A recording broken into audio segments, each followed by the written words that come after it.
everybody. My name is Shruti Karada, and I'd like to ask if everybody can hear me all right. Yes. So, I would like to welcome the Friday batch's graduation today, even though it's a Thursday, I know. And so I remember about a year ago when I graduated, and I was very nervous. So I'd like to tell you all to be not nervous, because that can sometimes be the downfall of speeches. And now I'd like to set some house rules. So please turn off your cell phones or silence them.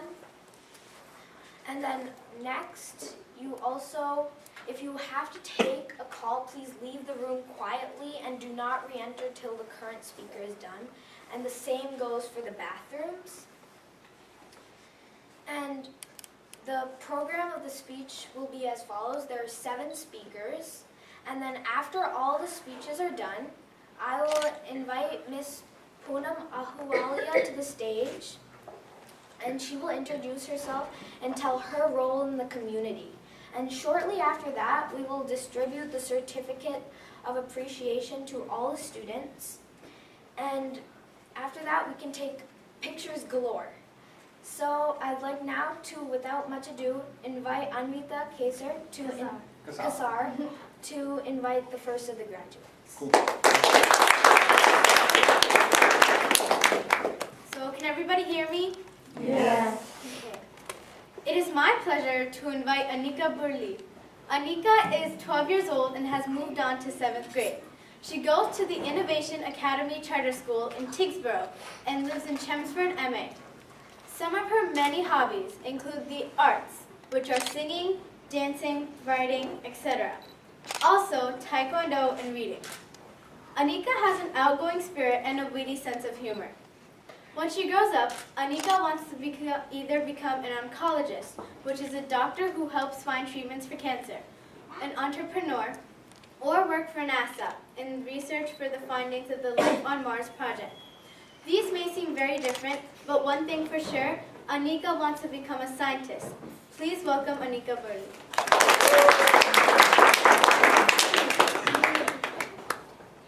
Hello all, my name is Anika Burli. Can you hear me? Am I clear? Yes.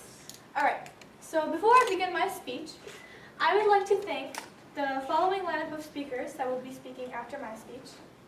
And I would also like to thank the lovely audience here tonight. Even though we're the Friday batch, we are proposing on Thursday. So, today, I will be talking about 5 of the most interesting, unique, and bizarre festivals around the globe. So what are these 5 festivals? The first one is the La Tomatina Festival of Spain. The second one is the Day of the Dead in Salem. The third one is the Day of the Radishes in Mexico. And the fourth one, last but not least, is called the Golden Retriever Festival of Scotland. So without further ado, I will begin my speech. First, we will start with the La Tomatina Festival, traveling to Spain. Tomatina. That's a curious name. What does it mean? Well, tomatina means tomato in Spanish, so it's not surprising that the main theme around this festival is food, food, food. So what is the La Tomatina Festival? Well, the La Tomatina Festival is basically the world's largest organized food fight. Over 100 tons of tomatoes are thrown each and every year on this day alone. That's a lot of tomatoes. Not only are there many different food fights, but there's also these many huge cooking competitions. They range from ice cream to PB&J sandwiches, but they all have one very important ingredient in common. Can anyone guess it? Yes, the young lady with the pretty blue dress? Tomatoes. Tomatoes, you're correct. Tomatoes is the main theme around this festival. Many people wonder how it began, and at first I wondered that too. And now I know.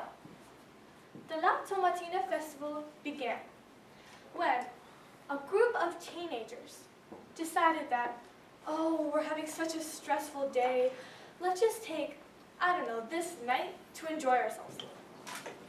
So what was their idea of fun? A food fight, of course.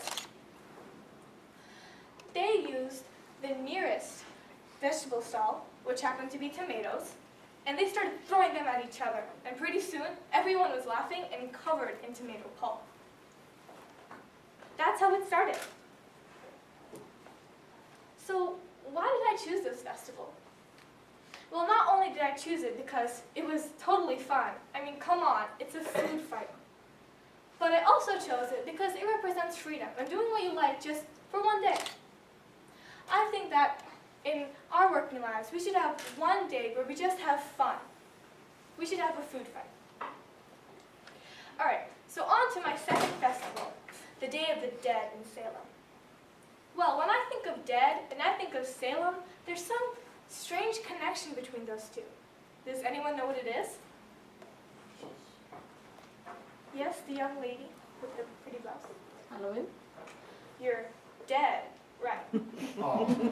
It reminds me of Halloween. Well, it kind of is like Halloween, just without the candy, most unfortunately. But it also reminds me of something more. It reminds me of the witch burning in Salem. The witch burning in Salem was when people burnt innocent women because they thought they were witches. Now, I'm not going to go into the gory details because no one wants that. But I am going to say this. Say they tried to drown you in a saltwater lake, and you could swim to the shore and saved yourself. You were automatically considered a witch. So how many of you can swim? Imagine you guys in Salem. That would be bad. But that's how it was back then. Obviously now they won't burn innocent women just for the sake of this holiday. But what happens is people dress up as their favorite character from plays like Dracula, and they go out into their town square. From there are many different booths, each describing one element of Salem, whether it's the past, the present, or even the future. People learn more about their history. They learn more about the witch burning, and they learn more about what it was like back then. So why is this important? Well, I think that this is very, very, very important because the main motto behind this festival is, it's not the past that defines us, but the future and the decisions and choices we make. This is important because people are saying, yes, we made terrible, terrible, terrible mistakes back then, but we are willing to learn from them and realize that we should not make these mistakes anymore. That's why I chose this festival. All right, so on to my third festival, which is the Day of the Radishes in Mexico. It all started in the 16th century. Times were changing around Mexico, and people in Mexico were, let's just say, pretty old-fashioned. So a bunch of Mexicans decided, hey, let's make some money fast. And they decided to bring something from the outside world that no one had even ever seen before. Hundreds of sacks, greasy, greasy sacks, were seen carried across to Mexico. This item was said to change the history of Mexico, the revolution of Mexico. It was going to change the cuisine of Mexico forever. It was called the radish. I'm not lying, the radish. People bring radishes from the outside world into Mexico because it was a new food no one had ever experienced before. So obviously sales went up. They were soaring through the roofs. But then sales went down. I mean, literally, their meals were, first, for breakfast, a radish. On your plate, no tasting, just a radish. Lunch, a radish, nothing else, no flavoring, on your plate. And for dinner, you guessed it, a radish. There was nothing else to eat besides radishes. So eventually, people got bored. Imagine eating that for months together. Only that, and nothing else.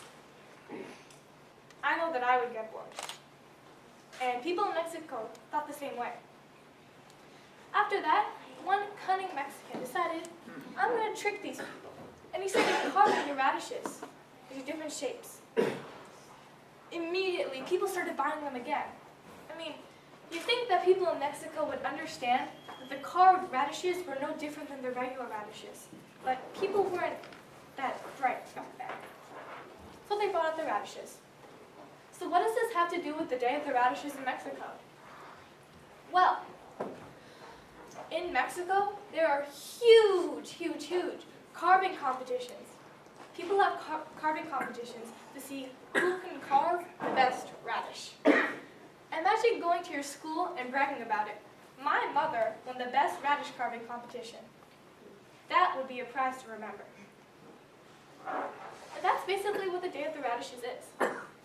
So, why did I choose this festival? Well, not only did I love this festival, it's a radish carving festival, who wouldn't? But also, I thought that it had a very funny history. And it's also a good for you festival, because after the festival, they give every person their own little carved radish. So they're also promoting good eating. And last but not least, my fourth festival, the Golden Retriever Festival in Scotland.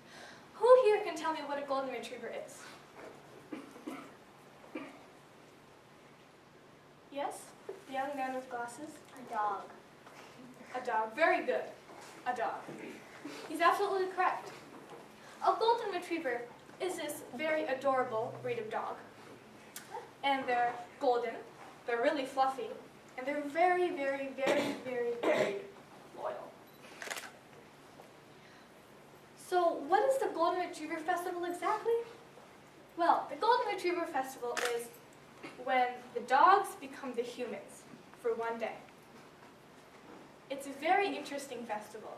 In fact, some local superstores, say the Super Scotland Market, they literally take down their signs and put up new ones.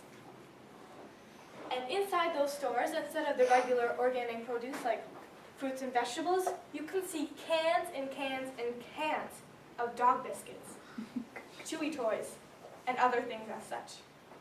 That's pretty crazy if you ask me. Also, there's these things called dog workplaces, and it's basically where dogs run obstacle courses and other things. So why did I choose this festival? Not only did I choose it because I thought it was an adorable festival. It's not every day you hear about a festival to the dogs.